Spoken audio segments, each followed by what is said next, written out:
What's up, guys? Welcome to the podcast. Hey, everybody. We are, I think, episode 13? I don't know, man. Is it? I don't know. I feel bad about that. Yeah, but you should know this. Yeah, I should know this. This isn't going to be a long podcast. I kind of just wanted to jump on here and ask Robert about his feelings going forward and everything that's been coming to life now with the whole podcast. I think it's a huge breakthrough, man. It really is. You were asking me earlier, like, what's it like, or what are you feeling? I'm in a daze, man. Still, it's surreal to gain so many good compliments and heartfelt comments on on our YouTube stuff, and it's I love it. It's super humbling.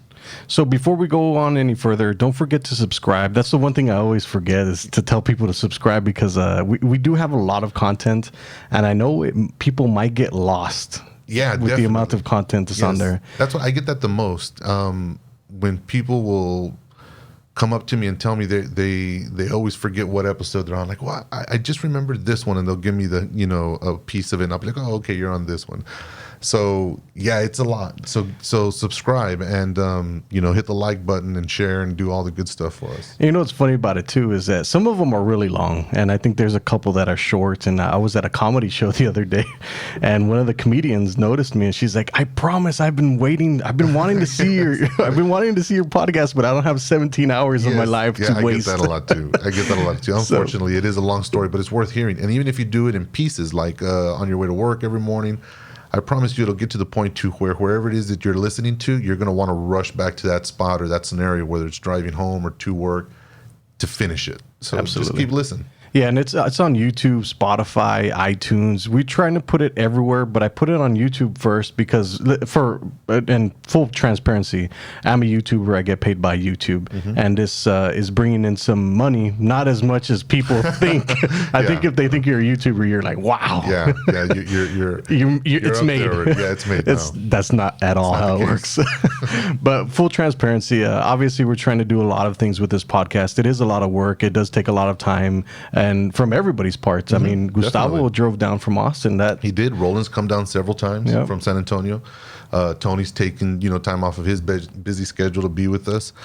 And I guess today we're kind of we want to kind of give a little preview or somewhat of an answer to a question that's being asked a lot. What's next? What happens after the podcast? After we've turned over every stone and talked to every person, and the honest answer is we don't know. We're going along to get along, and we're letting this take us where it may. There has been a lot of interest from a lot of influential people who are inspired to help us tell the story, but we haven't ventured down any of those avenues yet.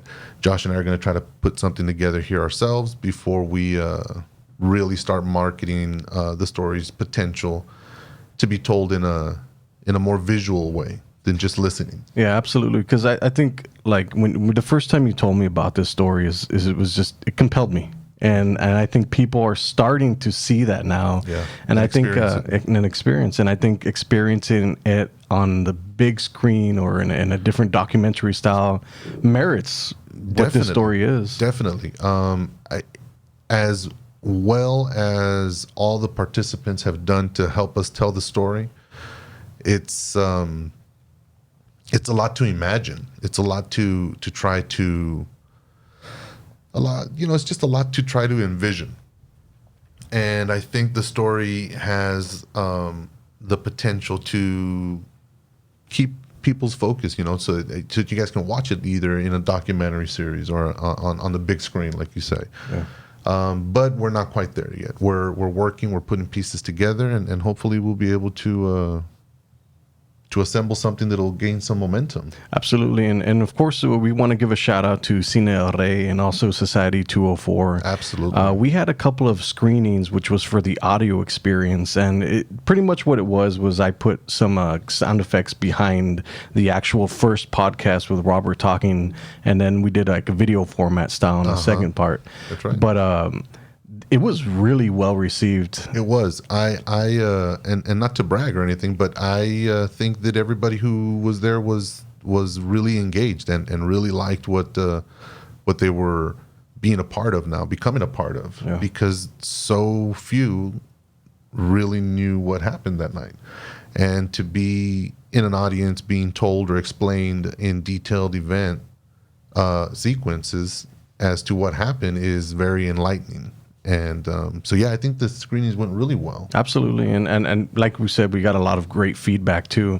It allowed us to adjust on the second term, on the second did. time, and just make it a little bit shorter. So, because we understand people's attention, people have things to do. I get it. Yeah, no, definitely. I understand. And please understand that if you guys are hearing it for the first time and it seems long, imagine what we go through when we listen to Yeah. it multiple times. I think So we sympathize with you. I think who was it Roland that told me, he's like, how many times have you listened to this Oh guy my talk? God, I feel for you. Man. I feel for you. So it was always Robert's voice in my head. Yeah, sorry. But yeah, we just want to talk about what's coming in the future, and I think this, like I said, it has a ton of potential, and you know, I think Valley Boys taking it to the next level. I think why not? Definitely. Like, why not is exactly the question that fuels me. Yeah. You know, it really motivates me. Why can't we do it? Of course we could. I don't see any obstacles in our way. So comment, you know, let us know what you think. How would you like to see this developed? You know, over time, maybe in a mini documentary series, or just a full, 2-hour doc or a movie. Yeah, or even if you know anybody that can come on board and help us, because man, that'd be we're great. not. Yeah, we really don't know where to take this. We have storyboards and things, and we have content and an idea, but we're novices when it comes to producing things like this. So if you're interested in the story or want to, help contribute or offer some advice, comment, give us a call, shout out, and we'll reach back over to you and see how we can accommodate each other. Absolutely, and we do have goals to make this into something way bigger than anybody that's involved right now. Absolutely, it already is way bigger. Our goals is to prove it and to really show it to everybody in the best way we can, and the way it merits to be told. It was such a horrendous evening, and I don't think any amount of talking about it can do it justice. I think it's something that people need to be put there visually to kind of absorb how traumatic it was. Yeah. So yeah, I think that we definitely need help. Absolutely, and it's cool because the more we dive into it, the more we see that little piece of that world, and what's interesting about it is we're going to document the journey. I think that's one of the things that I learned in entrepreneurship is if you document and then you see how it's being done, you bring people along the way, right. show them exactly how to do it. They become a part of it. Yeah, they become a part of it, and they become more invested in it. And shout out to all the people that have been following us from the beginning. It's crazy, right? It's crazy. Yeah, it's crazy. It's pretty cool, man. Thank you guys. Thank you so much. Like, just friends that I've had back in the past, they just reconnected with me based off the story. A lot of people that I talk to now that I see out in public say, "Hey, you're doing a great job." Yeah. So it's very humbling, and I know you get that too. Yeah, I get it too, and it's cool. It makes this worthwhile. Yeah. And it brings like a lot of closure to me when I get that, because I used to associate this story with negative vibes and just ugly feelings, and it's not that so much. And now it's hey, you did a really good job, both in and during that evening, and in the way you all are telling it. So yeah, to me, it has done a complete 180 as far as what my experience is when I think about that night now. So it's therapeutic. The other day, I was just thinking about how awesome was it that we got Gustavo on? Oh my God, it was crazy to see him. Did you think that we would get him on? I really didn't, man. I really didn't. And it's surreal. It's almost there's an awkwardness there. Like, wow, like I've known you all this time, and because of that night, we're sitting here talking. It's just so crazy. It's it's humbling. The interesting part about that is when I was filming one of the podcasts at the island, I was driving over the Queen Isabella, and there was a nasty fog. It was horrible. I'd never seen it. It was 4 o'clock in the afternoon. Yeah. And apparently it happens often. I've never experienced that, so I was like, this is just weird. It's weird. So you get a lot of different connections when we're telling the story, and then weird coincidences happen. When I was driving right over the bridge, I saw a friend request from Gustavo. I was like, let me send him a wave, and then send me a message. I was like, can I call you right now? Right now. Yeah, Let me call you right now before he goes off somewhere else. And he's super humbled, man. He talked to me exactly like he would an old friend. Yeah. And that's what's cool about it, man. I can tell he's really appreciating every moment in life. Yeah. And an event like that will do that to you. And sometimes it sucks that it takes that much. Yeah. But just being next to him and absorbing all of that, those good vibes, and just really grateful vibes. You can feel it. You can feel it. You know, he appreciates everything. And I'm not even talking about us pulling him out of the water. I'm talking about everything that he has gotten to experience since then. You know, good and bad. Yep. So yeah, it's great to see him. His old man was here, his dad was here, and the guy looks the same. The same. They both look the same. I was like, wait a minute. So yeah, it was cool. And thank you guys, Gustavo, Senor Morales, thank you guys for coming down here and sharing a little bit of time with us. It was really great. Pastor Hyde. Wow. Wow. Pastor Hyde is he doesn't change.